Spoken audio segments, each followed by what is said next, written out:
Hi guys, this is still lesson 3 and this is still part 2 of the lesson. We are going to continue where we left off.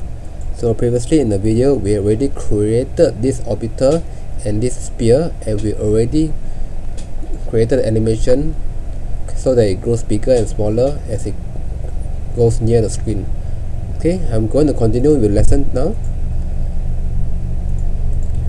We are going to create this effect.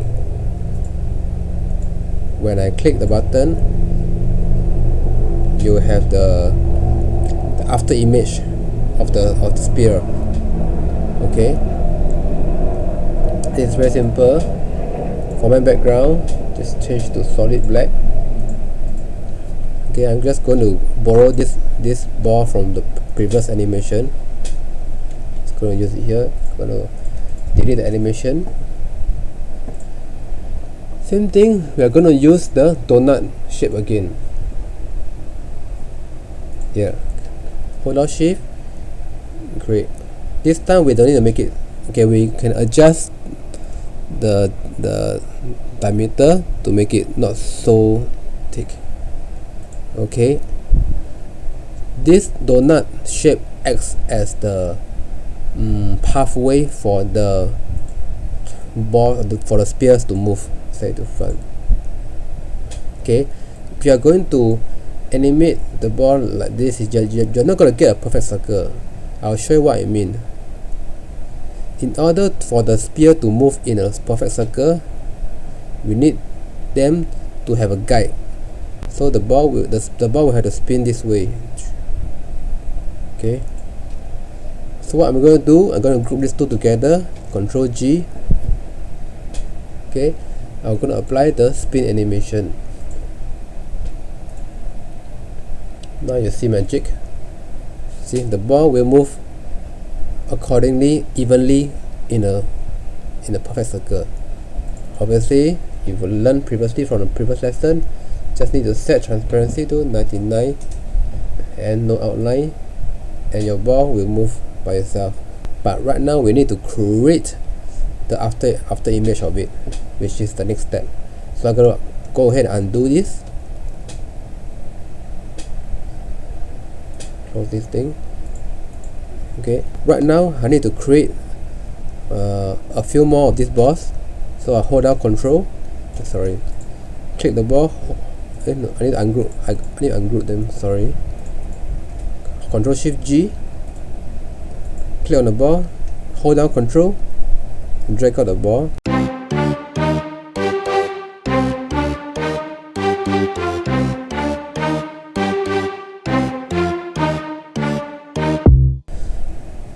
Okay, so this is what is going to happen when I click on. Okay, let me create a start button just to illustrate better.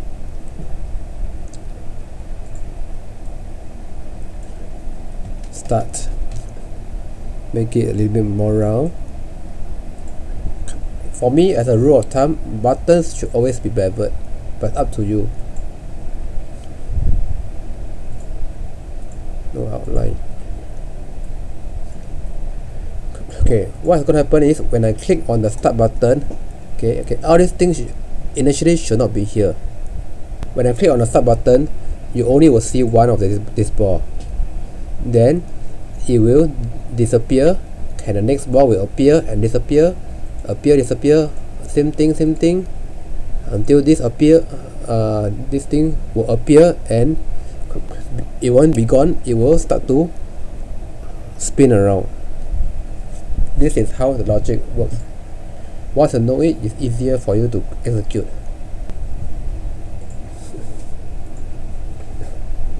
Okay. Oh, okay, sorry. Yeah. Remember that it's best to go to your selection pane and name all these one by one, so that it's easier for you to animate. Okay, I'm gonna name this 1. Okay, I've named it accordingly.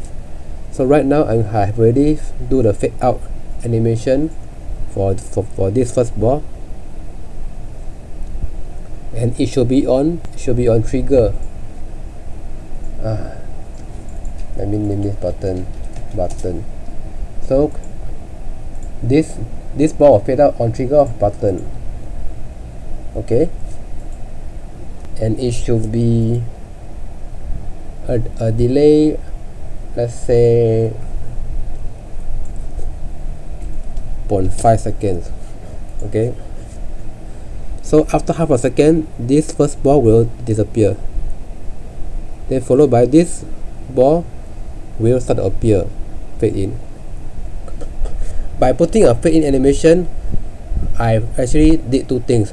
One, before the button is being clicked, you will not be able to see all these balls because I will do a fade in animation. Number two, the fade in animation will create the after image effect of these balls. Okay, so same thing, instead of I'm going to make it on trigger off, and it will appear with previous. Okay, so what you see this logic is, when I click on this start button, first thing, ball number 1 will fade out, then followed by ball number 2 will fade in. Okay, I'm going to set it delay 0.6. That means after 0.1 second, okay, this animation will happen. And we are going to same thing, add animation. This ball has to fade out before the next ball fade in, fade out again. Same thing, timing 0.7, and you will start to do it for the rest of these balls. If you do not want to do it one by one, what you can do is very simple. Okay, because from ball 2, 3, 4, 5, ball 2, 3, 4, 5 is going to be the same animation. So I'm going to double click on this animation painter, click 1, 2, 3. So you can see all of this will have the same animation. Press escape. For the first time, you will actually need to turn off auto preview. If not, every time you click on the animation painter to paint the animation, it's going to auto preview. So you need to uncheck this auto preview in order to do it like me. So the same thing, I'm going to drag all this animation down so that it's on trigger. Now I just need to change the timing. Previously, what was my timing previously? It was 0.7. So I'm going to change this to 0.8.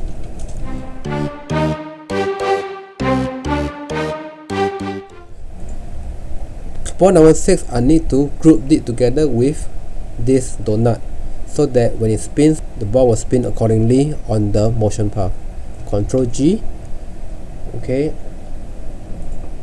I'll just name it 6. Easier. So my ball 6 is actually grouped with this donut, and we're going to create the fade in animation. Set previous. The timing, gonna set it to 1.4. Okay, the same thing, I'm going to add animation. I'm going to set it to spin. I'm going to set it to half a spin. I'm going to set it to be previous, and I'm going to set it the same, and let's see how it goes.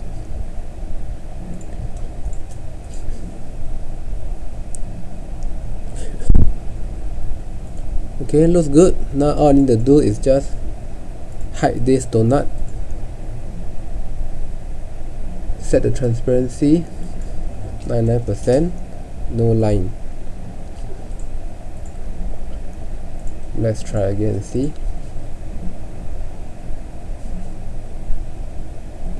Okay, it looks good so far. Just that maybe I want to increase the timing, set it to fast maybe. So now let me play the animation. Yep, there you have it.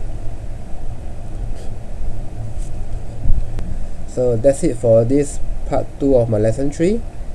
I'll see you again in my next video. Bye bye.